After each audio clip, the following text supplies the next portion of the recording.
2001ஆம் ஆண்டு ஒரு மிகப்பெரிய கலைஞர் கைது செய்யப்பட்ட போது அதை கண்டித்து மிகப்பெரிய பேரணி ஒன்று நடந்தபோது வன்முறையை தூண்டிவிட்டார்கள். அரசாங்கத்தினுடைய ஆதரவோடு அன்றைக்கு பல பேர் காயமடைந்தார்கள், சிலர் உயிரிழந்தார்கள்.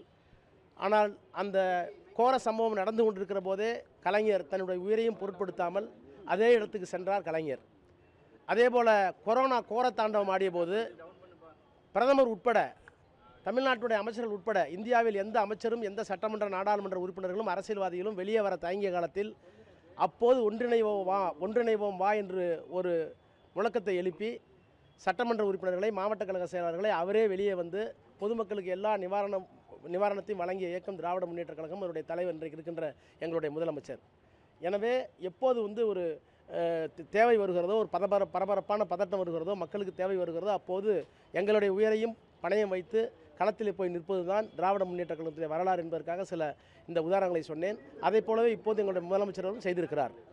இதில் அரசியல் கிடையாது. ஆனால் எனக்கு தனிப்பட்ட முறையில் சில கேள்விகள் இருக்கிறது.